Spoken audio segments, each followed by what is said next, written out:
Assalamualaikum warahmatullahi wabarakatuh. Halo Sobat Matematika, ini kami dari kelompok 4 jurusan Pendidikan Matematika Fakultas Keguruan dan Ilmu Pendidikan Universitas Sultan Ageng Tirtayasa ingin memaparkan materi mengenai operasi bentuk aljabar. Nah, di sini teman-teman sudah pernah belajar belum ya mengenai operasi bentuk aljabar? Jika belum, yuk kita simak bareng-bareng. Nah, di sini sebelum masuk ke materi, izinkan saya memperkenalkan anggota dari kelompok 4. Yang pertama ada Erlangga Alam, yang kedua ada Lydia Amanda Hafid, yang ketiga ada saya sendiri Putri Wulandari, yang keempat ada Siti Azria Yundianti, dan yang terakhir ada Septi Alfianti. Yuk kita langsung masuk ke materinya. Pengertian bentuk aljabar dan unsur-unsurnya. Apa sih bentuk aljabar itu? Bentuk aljabar adalah suatu bentuk matematika yang dalam penyajiannya memuat huruf-huruf untuk mewakili bilangan yang belum diketahui nilainya. Unsur-unsurnya apa aja ya? Unsur-unsur aljabar terdiri dari variabel, koefisien, konstanta, dan suku. Nah, saya memiliki satu contoh untuk membedakan apa itu variabel, koefisien, dan konstanta. Misalkan di sini kita memiliki 2x ditambah 5x dikurang 10. Maka variabel di sini adalah huruf x. Huruf x di sini adalah variabel dan koefisien adalah angka yang bersebelahan dengan huruf yang bersebelahan dengan variabel. Maka di sini koefisiennya yaitu 2 dan 5. Untuk konstantanya sendiri adalah angka yang tidak ditemani atau tidak ada gandengannya, tidak ada hurufnya di belakangnya, maka itu disebut dengan konstanta, yaitu minus. Untuk sukunya, ada suku sejenis dan suku tidak sejenis. Apa sih suku sejenis itu? 2x dan 5x adalah suku sejenis karena variabelnya sama. Jika saya tanyakan 2x dan minus 10 apakah suku sejenis? Jawabannya adalah bukan. Maka suku tidak sejenis adalah suku yang tidak sejenis gitu. Jadi kayak suku sejenis ini kan yang variabelnya sama. Yang suku tidak sejenis adalah jika yang satu memiliki variabel, satu tidak memiliki variabel. Atau misal di sini ada 2x dan 2y. Maka ini adalah bukan suku sejenis karena variabelnya berbeda. Mungkin bisa dimengerti ya teman-teman. Kita lanjutkan. Untuk selanjutnya yaitu penjumlahan dan pengurangan bentuk aljabar. Ada loh hal-hal yang perlu diperhatikan dalam penjumlahan dan pengurangan bentuk aljabar. Yang pertama adalah suku-suku sejenis. Yang kedua adalah sifat distributif perkalian terhadap penjumlahan dan pengurangan, yaitu misalkan AB ditambah AC sama dengan A buka dan tutup kurung B plus C atau sebaliknya. Dan begitu juga dengan pengurangan AB dikurang AC sama dengan A tutup dan buka dan tutup kurung B dikurang dengan C.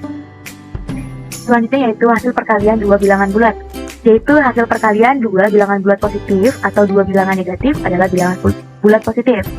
Dan jika hasil perkalian bilangan bulat positif dengan bilangan bulat negatif adalah bilangan bulat negatif. Waktu saya sekolah saya pernah diajarkan oleh guru saya seperti ini.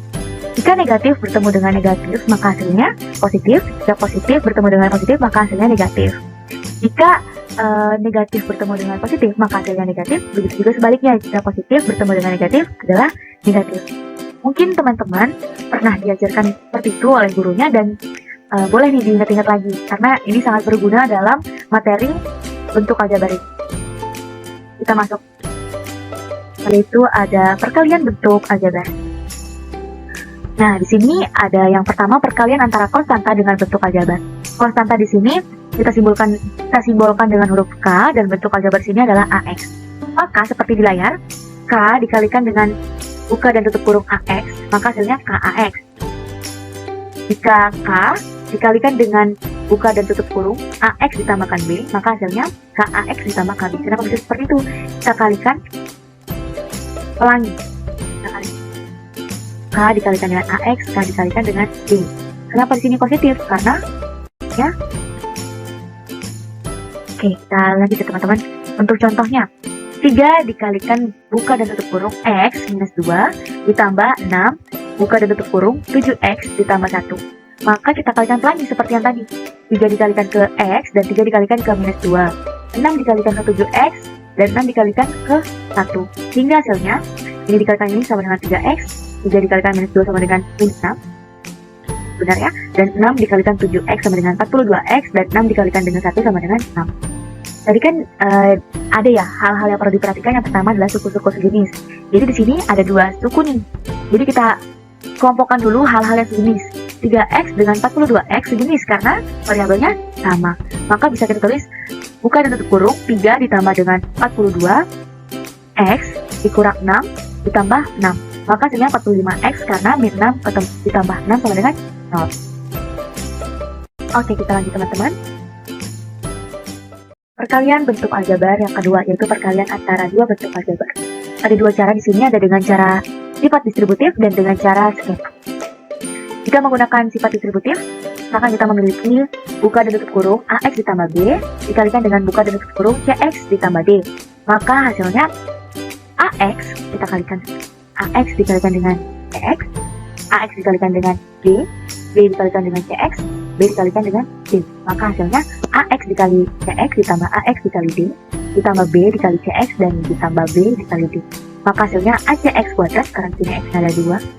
Maka acx kuadrat ditambah distributifnya di sini ad ditambah bc sama dengan x-nya di sini dikeluarkan dan dijadikan seperti ini dan dikalikan dengan bd. Ditambah dengan bd. Untuk cara skema kita memiliki sama soalnya, buka dan tutup kurung ax ditambah b dikalikan dengan buka dan tutup kurung cx ditambah d. Maka hasilnya di sini ax-nya di sini yang bagian ini kita keluarkan dan dikalikan dengan ini. Jadi ax dikalikan dengan cx ditambah d ditambah b dikalikan dengan cx ditambah d. Maka hasilnya lalu kita kalikan pelangi seperti ini. Maka hasilnya ax ditambah cx ditambah ax dikali d ditambah b dikali cx dan ditambah b dikali d. Maka hasilnya acx kuadrat ditambah adx ditambah bcx dan ditambah bd.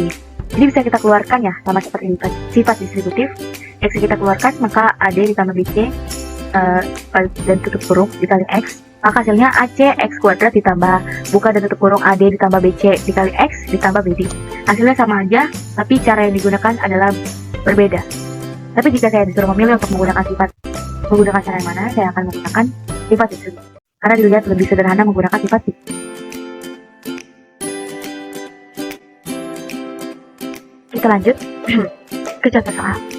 Contoh soal dari 2x tambah 3 buka dan tutup kurung dikali dengan buka dan tutup kurung 3x minus 2. Tadi sudah diajarkan ya. Untuk yang pertama, ini kita menggunakan sifat distributif. 2x dikalikan dengan 3x minus 2 ditambah 3 buka tutup kurung 3x minus 2. Hasilnya 6x kuadrat dikurang 4x ditambah 9x dikurang 6. Kita kalikan pelangi seperti yang sudah saya jelaskan tadi. Maka hasilnya ini bisa disederhanakan lagi teman-teman.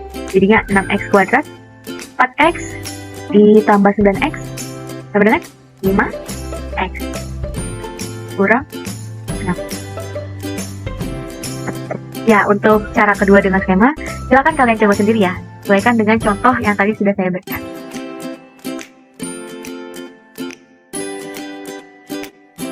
Pembagian bentuk aljabar.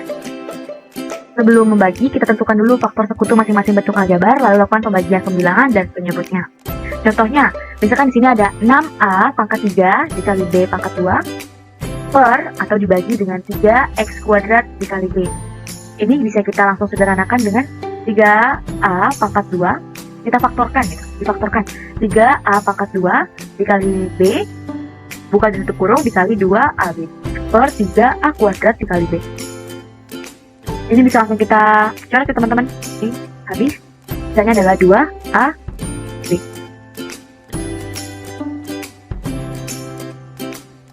Pembahasan selanjutnya ialah perpangkatan bentuk aljabar. Nah, arti dari perpangkatan bentuk aljabar ini yaitu perpangkatan suatu bilangan diperoleh dari perkalian berulang untuk bilangan yang sama. Jadi, untuk sebarang bilangan A contohnya, maka A kuadrat sama dengan A dikali A. Nah, dalam bentuk aljabar, terdapat perbedaan pengertian.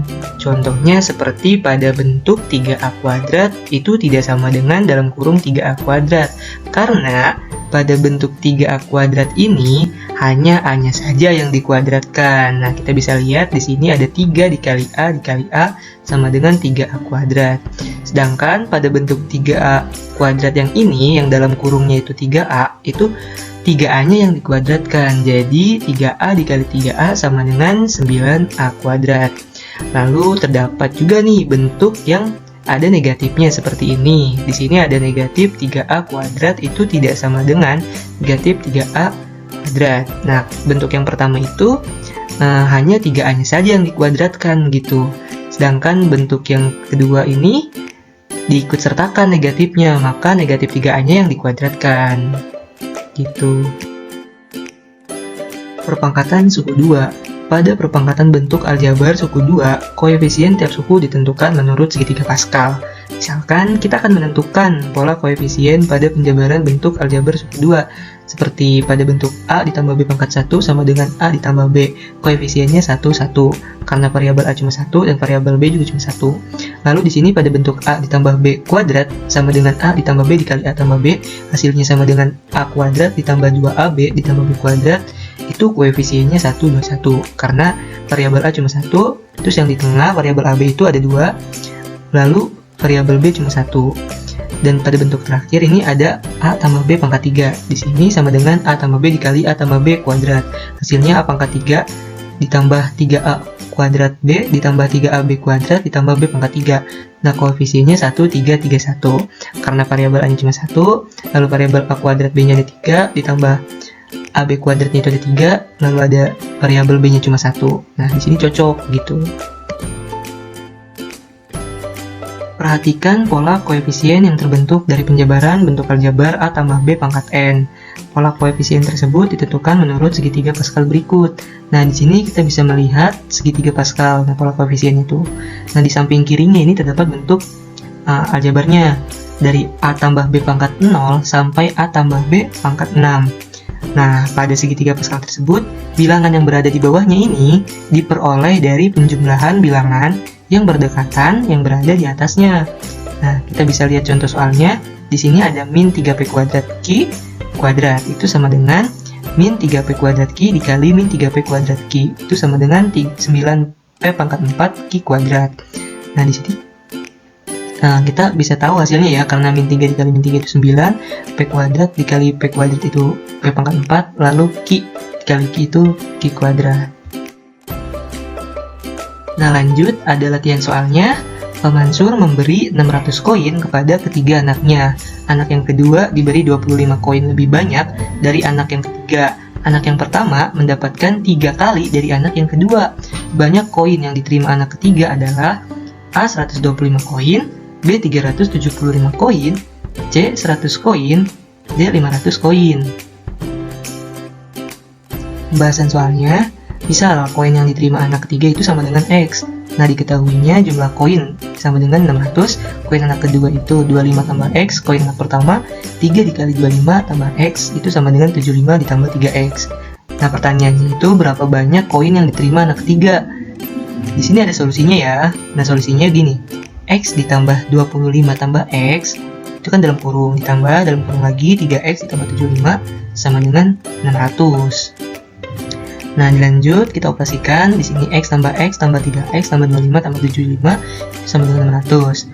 Tambah akhirnya 5X tambah 100 sama dengan 600. Nah, lalu 5X sama dengan 600 dikurangi 100. 5X sama dengan 500. X sama dengan 500 dibagi 5. Nah, berarti X-nya 5. Nah, koin yang diterima anak ketiga berarti 100. Oke teman-teman, sampai di sini aja pembahasan mengenai bentuk aljabar. Terima kasih sudah menonton video ini dan sampai bertemu lagi di pembahasan selanjutnya. Assalamualaikum warahmatullahi wabarakatuh.